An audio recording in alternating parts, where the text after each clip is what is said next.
नमस्कार मित्रमैत्रिणींनो, आज आपण पाहणार अगदी साध्या सोप्या पद्धतीने झटपट बनणारी ती म्हणजे अळूवडी. ज्यांना थर लावून अळूवडी अगदी रोल करता येत नसेल ना, तर त्यांच्यासाठी ते अगदी खासच आहे. अगदी झटपट बनते, चव मात्र तीच राहणार आहे. तर चला जास्त काही न बोलता पटकन रेसिपीला सुरुवात करूया. सगळ्यात अगोदर आपल्याला घ्यावं लागेल अळूची पानं.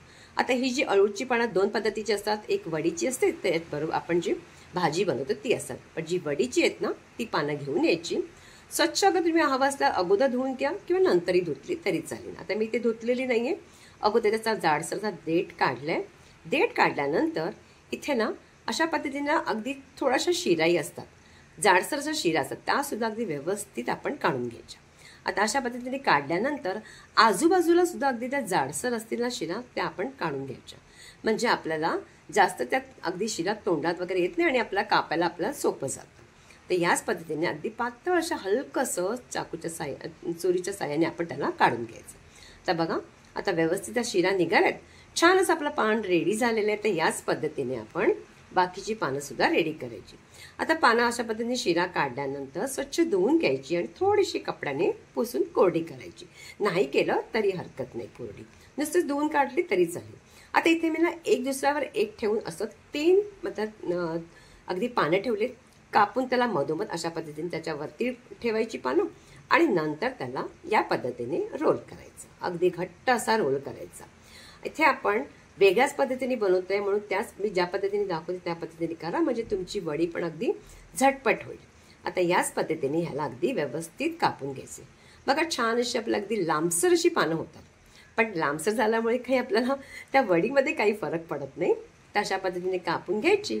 आता कापल्यानंतर एका आपण भांड्यात काढून वेगळ्या बाजूला ठेवून द्यायचं. त्यानंतर काय करायचं, मिक्सरचं भांडं घ्यायचे, त्याच्यामध्ये घालायची थोडीशी कोथिंबीर, त्याचबरोबर आल्याचा तुकडा, नंतर घालायची थोडीशी कढीपत्त्याची पानं, तसंच घालायचे आपण इथे हिरव्या मिरच्या आणि जरासा लसणाच्या अगदी 4-5 पाकळ्या घालून त्याला अगदी पाणी न घालता त्याला वाटून घ्यायचे. छान असं आपलं इथे वाटलं गेलेलं आहे.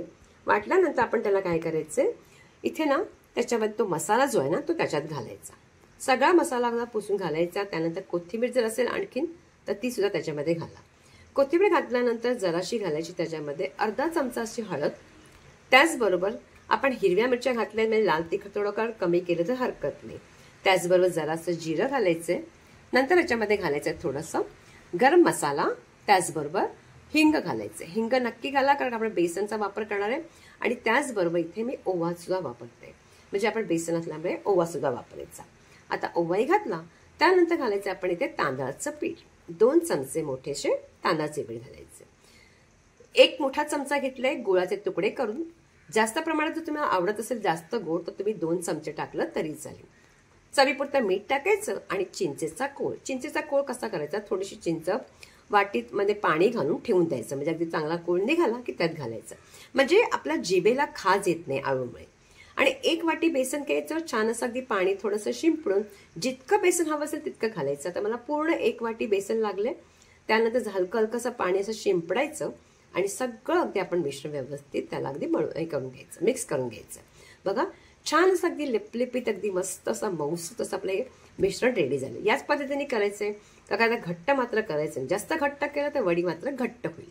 आता असं झाल्यानंतर तुम्ही केक टीन घ्या किंवा एखादी ताटामध्ये सुद्धा करू शकता, कशामध्ये घ्या. तर यानंतर थोडंसं तेल आपण लावून व्यवस्थित घ्यायचं. तेल लावल्यानंतर जे मिश्रण आहे ना ते त्याच्यामध्ये टाकायचं. टाकल्यानंतर मात्र जाडसरच आपण थर ठेवायचा, पातळ असा करायचं नाही.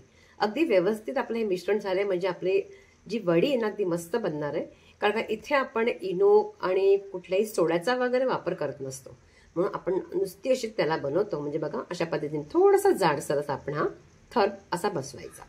आता हे झालेलं आहे, त्याच्यामध्ये थोडेसे तीळ टाकायचे, म्हणजे जरा छान दिसतं. आता तीळ टाकल्यानंतर पटकन आपण एखादी तुम्ही कढई किंवा स्टीमर किंवा कुकर जो तुम्ही काही ठेवणार असाल त्यात पाणी उकळायला अगोदरच ठेवायचं. पाणी उकळलेलं असलं पाहिजे. पाणी उकळलं गेलं तर इथे मी कढईमध्ये ठेवलं, एक स्टँड ठेवलंय, त्याच्यावरती आपण हा केक टीन ठेवायचा. झाकण लावून 12 मिनिटं पाहू नका. 12 मिनिटं पाहायची गरज नाही. 12 मिनिटात परफेक्ट होतो. जर एखाद वेळी तुम्हाला असं वाटलं की झाला नाहीये तर काय करायचं, तुम्ही त्याला टूथपिक किंवा एखाद्या काट्याच्या चमच्याने आतमध्ये अशा पद्धतीने घालून पाहायचं. जर व्यवस्थित निघाला, काहीच लागलं नाही मिश्रण, म्हणजे हे परफेक्ट झाले. आता मात्र हे न कापता अगोदर थंड करून घ्या. अगदी छान असं अगदी पंख्याखाली ठेवून द्या, म्हणजे मस्त अगदी ते थंड होईल. आता बघा अगदी छान असं अगदी आपला थंड झालाय. थंड झाल्यानंतर आता इथे वड्या तुम्हाला जशा मोठ्या लहान कापायच्या असेल ते तुमच्यावरती. पण इथे मी काय करणार आहे, बाजूच्या कडा थोड्याशा अशा पद्धतीने उसून घेतले आणि अगदी अशी छोट्या छोट्या म्हणजे अगदी वड्या पाडून घेणार आहे. म्हणून बऱ्याचशा अगदी अशा चौरस अशा आपण व्यवस्थित कापून घेणार. आता या पद्धतीने कापल्यानंतर तुम्ही पाहू शकता की आपली वडी अगदी मस्त अगदी खुसखुशीत झालेली असते. छान अगदी मस्त बनते आणि कुठेही पीठ ना केक टिनला वगैरे लागलेलं नाही. अगदी छान झालंय. तुम्ही अशा पद्धतीने जरी केलं तर म्हणजे चव मात्र तुम्हाला काही बिघडणार नाही, तशीच चव लागणार आहे. फक्त आपण त्याला पानाला थर लावून त्याला रोल करतो. इथे मात्र आपण जशी कोथिंबीर वडी कशी आपण बनवतो त्याच पद्धतीने आपण इथे त्या वडी बनवतो. सगळ्या वड्या मी काढून घेतलेल्या आहेत, पण 2 पद्धतीने आपण करायचे. इथे आपण करायचे शॅलो फ्राय. तेल गरम करायचे, थोडासा 1 चमचा तीळ टाकायचे, हिरव्या मिरच्या टाकायच्या आणि कढीपत्ता टाकल्यानंतर अर्धी वडी याच्यावरती घालून थोडीशी आपण त्याला व्यवस्थित परतून घ्यायची. अगदी इथे सुद्धा तुम्ही तव्यावरती अशा पद्धतीने कमी तेलामध्ये त्याला व्यवस्थित ठेवलं ना की छान अशी ती पण सुद्धा अगदी खुसखुशीत होते. त्याला अगदी जास्त अशी तुम्हाला कच्चा वगैरे असं तुम्हाला लागणारच नाही की वाफवलेली सुद्धा छान लागते. वाफवलेली जी अळूवडीचे ना तुम्ही 5-6 दिवस जरी फ्रीजमध्ये ठेवले तरी काही होत नाही. थोडीशी काढून तुम्ही जरी तिला अगदी तळून खाल्ली ना तरी चालते. बघा छान अशी आपली ही सुद्धा आपली मस्त अगदी आपली शॅलो फ्राय झाली आहे. तर आता आपण कढईमध्ये डीप फ्राय करून पाहूया.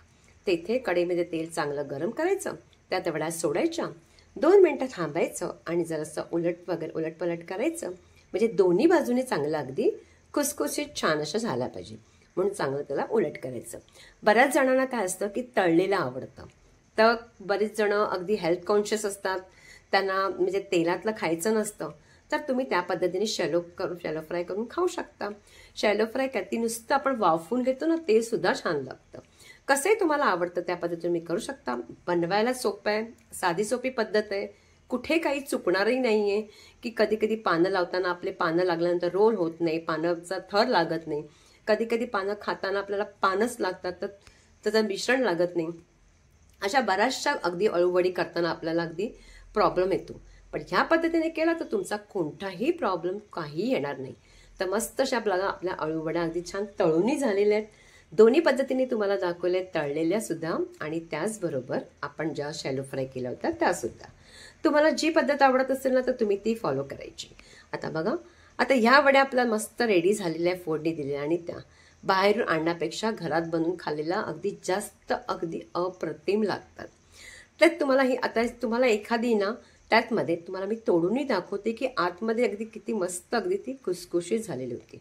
म्हणजे कुठेही कच्चेपणा वगैरे काहीही राहत नाही, अगदी छान होते. तळलेली तर आणखीन जास्त कुरकुरीत होते कारण आपण ती डीप फ्राय करतो. बघा मस्त अशी आपली वडी रेडी झालेली आहे. तर तुम्हाला ही रेसिपी कशी वाटली, आवडली असेल तर जास्तीत जास्त लाईक करायचे, प्रत्येकाकडे शेअर करायचे, शॉर्ट व्हिडिओ पाहायला विसरायचं नाहीये आणि पुन्हा भेटायचे आपण एका छानशा रेसिपी बरोबर.